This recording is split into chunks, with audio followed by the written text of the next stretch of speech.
So this is how you take off a harmonic balancer or crankshaft pulley. On a Mazda 626, MX6, Ford Probe, practically all Fords or Mazdas, I'm guessing, between 93 and 97 would use the same style. This is a steering wheel / harmonic balancer puller, and these two bolts I purchased from a hardware store. These are M10 1.0, 2 inches, perfect size. That's all you need to get. M10 1.0, 2 inches, you're good to go to use this. This style steering wheel puller also comes with a couple different heads. It comes with one that's pointed, and then it comes with one that's basically flat. And I use the flat style for my 626. I do not like the point on here. I'm not sure if it would work, but it's always worth using the flat one, so that's what I'm going to use. So once you have this all hooked up and tightened down, you just basically spin this so you can see this thing actually moving.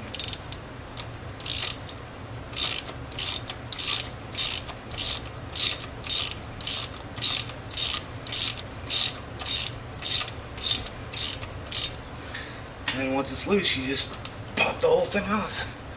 One go. Damn it. Avoid doing that, because you do not want to mar these little teeth on the back end. Those have to be just right, and they can't be bent, so I'm gonna have to inspect this when I reinstall, but everything looks okay. The keyway looks good, so inspect your key right here. So here's a style that I use. Once this is off, you can just take these off by hand and make sure to save your bolts. And that goes back into my coffee can with the bolts. So that's good to go for next use. Now that that is off, we will go ahead and stick our bolt back in there, because now I want to turn the engine over and get it in time. Wow, that sucker's going to go all the way in there, huh? So, ratchet, 21. Alignment marks, there's an R on here for right, and an L on the other side, I'm guessing, which I think is kind of funny, because the way you look at the engine, that's the left side and that's the right side. And cam caps are leaking. I have to get those fixed. You can see how wet it is down there from the water pump leaking. Well, I found an interesting problem. This engine is actually out of time. The right cam gear and the alignment mark on the bottom there are good, but this cam gear is about 2 teeth off. There's your little alignment mark right there, and it's hard to see actually. I need to scrape that off for you. Give me a second. Much better. So as you can see, this alignment notch is directly in line with this mark right there. So this is your crankshaft alignment notch. There's actually a little U shape right here that's dug into the outer diameter of that circle. That lines up with that. Over here, it's a little bit harder to see. Left mark pointing to a tiny little notch right where those two meet. You can't really see it. It's right on the edge there. So, right there.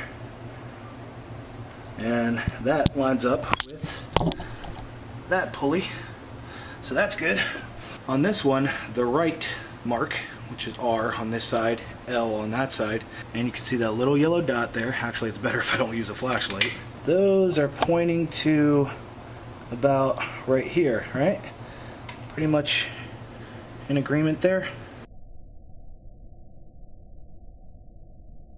Well, the mark is up here.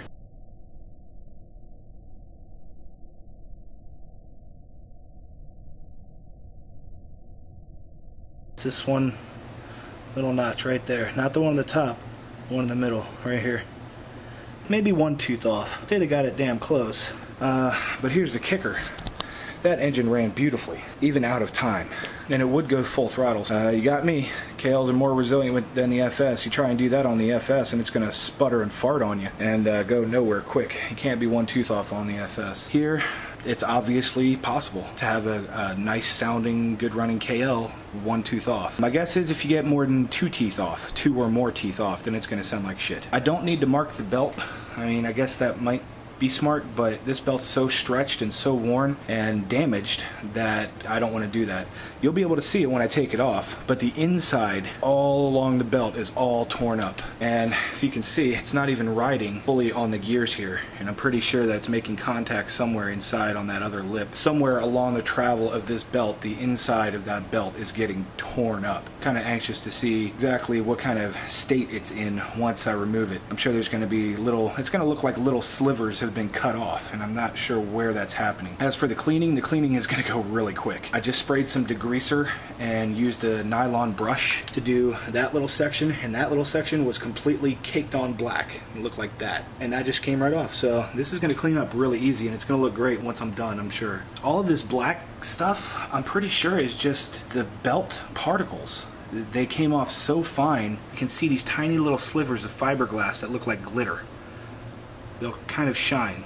See some right there. To me it looks like little shards of fiberglass. Looks like hairs, like fiberglass hairs. So I'm pretty sure that's going to be from the belt. Yeah, the belt's gotta definitely go one way or another. Otherwise, if it wasn't like cut and slivered on one side, I would reuse that. But the fact that it's obviously, I can see damage on the inner track of that belt, so we're not going to be able to use it anyway. And I have new belts to put on there anyway, so regardless, it's coming off. And we're going to do timing. I've never done timing on a V6. Don't be too harsh on me. I am pretty sure that I'll be able to get the job done. So we got our alignment mark on this side, and that side is 1 tooth off. And yes, I did spin it around. So yeah, Zepticon FIS, we got some V6 videos coming for you guys all the way from America to Norway. Transcontinental 626 community.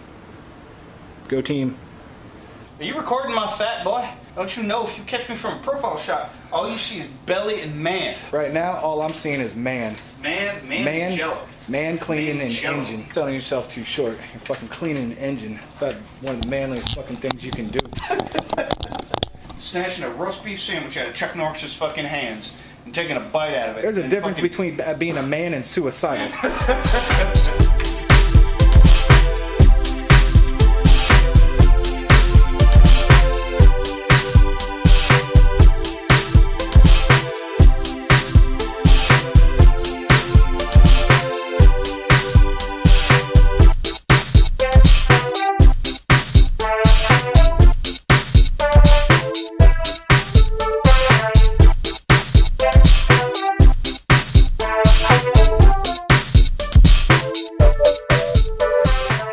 Obviously, it's got to come up from the bottom. What bolt? This bolt that goes up through this barrel. No. It's got 2 mounts, 2 screws. Boom, boom.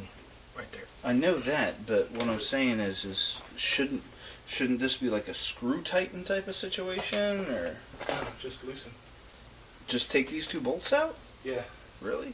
And make sure that you don't strip the threads. I mean, all of these tensioners generally bolt into like kind of a semi pseudo-close location and then tighten the rest of the way via like a set screw. This one right? is considered an automatic tensioner. It's hydraulic. So it is the same exact design as a shock or a strut. It's a hydraulic strut. Okay. Fair enough. Got degreaser in my beer. Well, how about that? John did a magnificent job cleaning. If you're familiar with my channel, that's what I do best. Things for the first time. It's all new stuff to me. So, let's do this.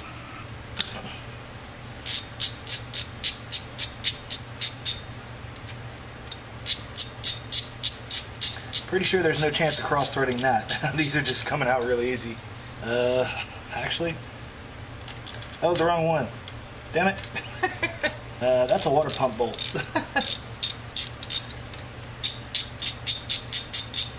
Which the water pump is coming out anyway, so not worried about that. It's that guy. Oh, I'm gonna need my extension.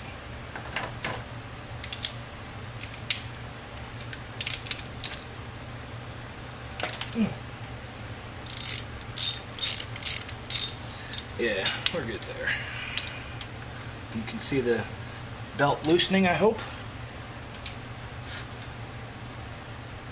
Nope, can't.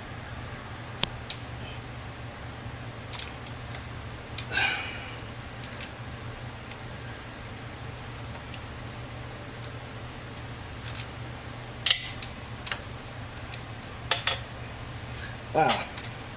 It actually looks like a pain in the ass to install. So let's check plunger. Oh my god, that is rock solid. I'm not pushing that down. Well, I don't think I had to replace that, but I have a new one anyway. Oh man, that is tough. Yeah, I actually cannot depress that with my finger. Okay, so the belt's loose, so we'll just walk it off.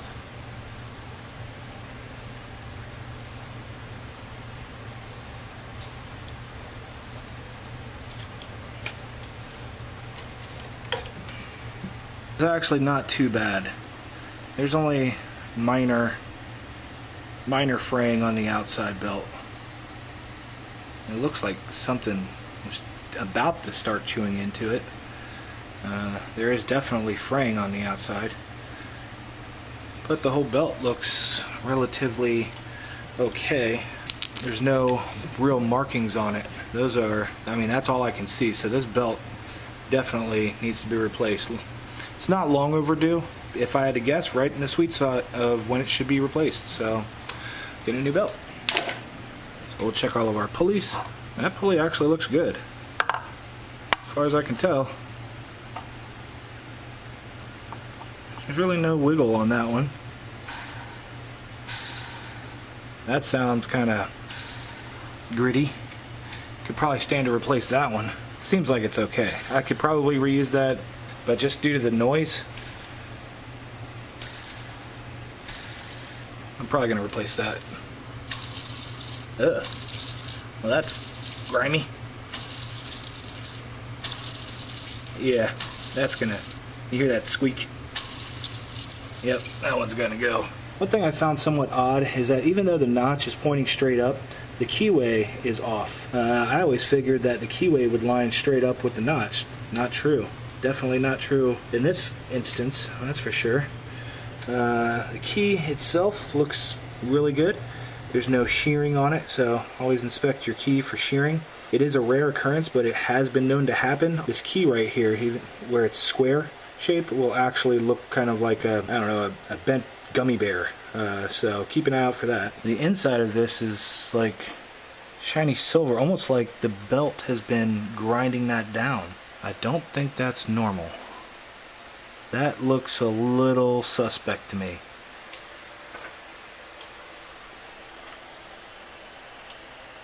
See how this one side is nice and smooth? It's even got a little bit of a coating on it. Almost a green-black hue to it. Then you come over here and there's this silver stuff. So it looks like the belt's actually been grinding down. Or maybe it's like somebody ground it down. That does not look right. But, whatever. Continuing on. I don't see any reason to remove the cam gears. They look okay. Can't move that thing for anything. I'm definitely going to have to move those when it comes time to install the new belt. But we're not going to do that until after the water pump. And I need to get some new idlers. I'm going to have to get a new OEM gasket. I don't have an OEM gasket for that yet. I think I'd like a little bit more resistance in there. It seems like it's broken. Like there's nothing. It's like there's no fins attached to it. It's like this little part right here is broken inside, like right there. I don't feel anything. That's kind of odd. And with the amount of oxidation on there, it's really hard to gauge. But you can see from all this crystal stuff on this bolt here, it's definitely been leaking, as well as there was other evidence of it leaking down here. Inner timing cover looks good. No reason to replace that. I do want to replace my timing covers though. You know, it's got the telltale shearing on there, or you can see right through it. Timing covers hopefully we'll be able to get from Rock Auto, but the gasket has to be ordered from Mazda.